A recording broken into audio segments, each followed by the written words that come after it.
Okay, so in this last part of the video, we'll be talking about the functionality on making it to be responsive. So to do that, we'll move over to our JS file and we have to get the variable. We have to store this variable content container because that's what we'll be using. So we declare a variable, a constant variable counts. Let's call it content container.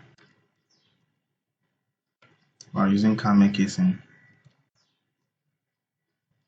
Content container and also document dot get element by class name. So the class name there is content container.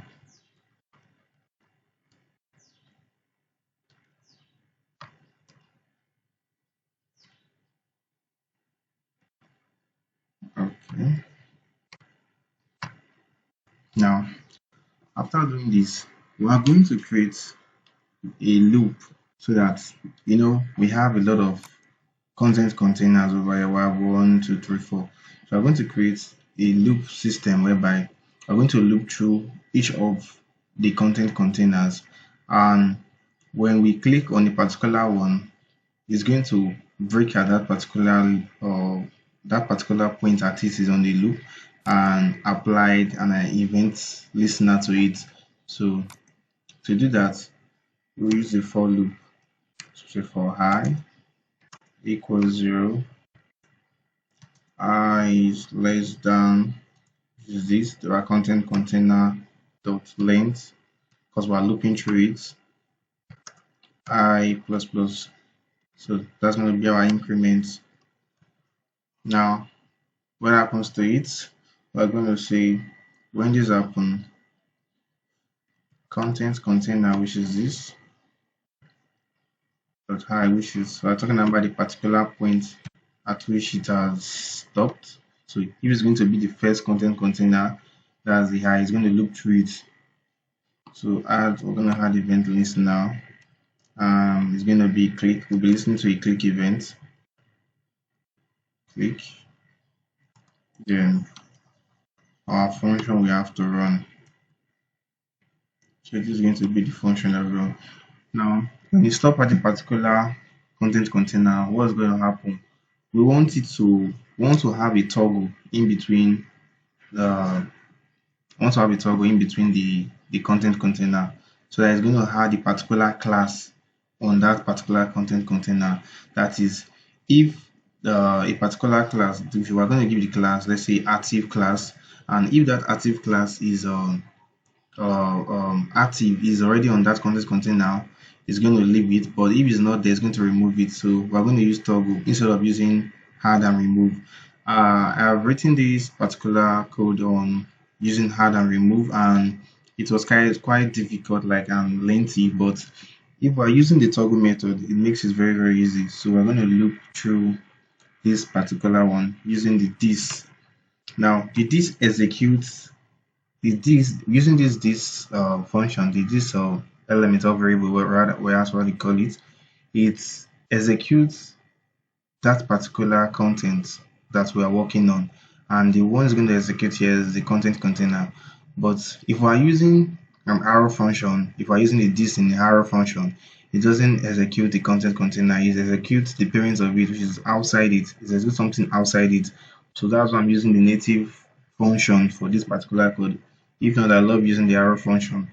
So I'm going to use this dot class list because I'm looping through the class list dot toggle. Then I'll declare the class name I want to add and remove. So let's call it active style.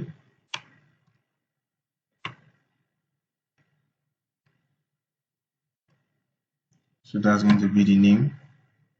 And this, so I think I'm missing something. Okay, now we're done.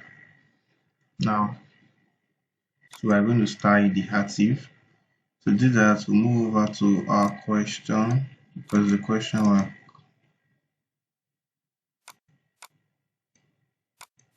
will copy it.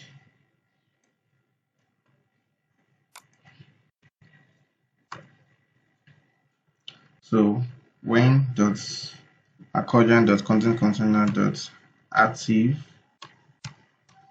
style, so we're applying when active style is present in that particular class, then this function is going to happen.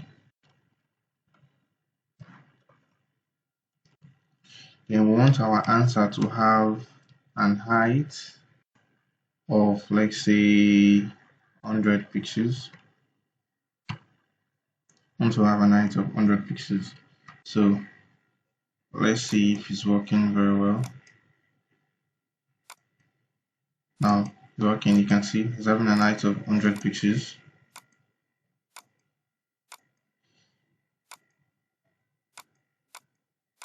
So let's go over and reduce it a bit. So let's make it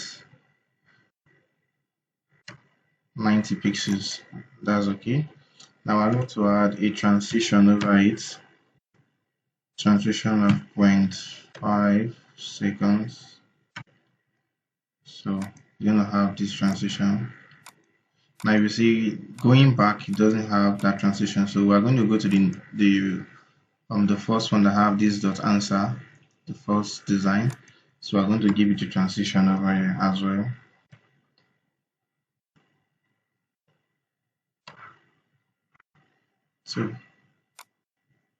So we'll click on it. You can see it's toggling.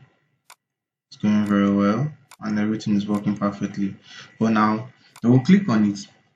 Our symbol over here isn't changing, so we want it to change. So I have to also work on the styling over there. And to do that, we're going to use this particular one. So let me just put it over here. So I'm going to call it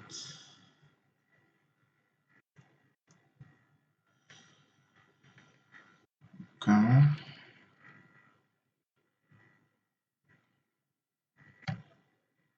dot active style. That's question after. So what we have in over here. So we're going to see content. We'll be changing the content to be this. I'll give it a font size of 1.4 So now let's watch the behavior. Reload this. Okay. Now you can see it's changing. It's changing. Now I want to make our question to have a smaller font whenever we click on it, so that it's going to be very smooth, and so that when the user click on it, it will indicate that, oh, this is a session that I just clicked on. So there's going to be a smooth transition over there. So what we do on this part, where we have this question, so we're going to copy this,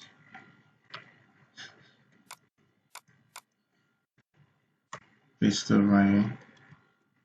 So we'll say font size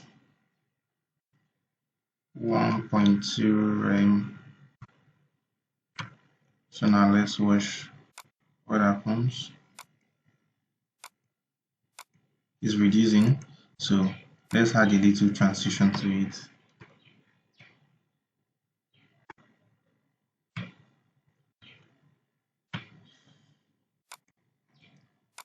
Like you can see, it's working very smooth. So this is how to create a responsive accordion. It's very smooth and easy to design. I hope you guys enjoyed the video. Bye.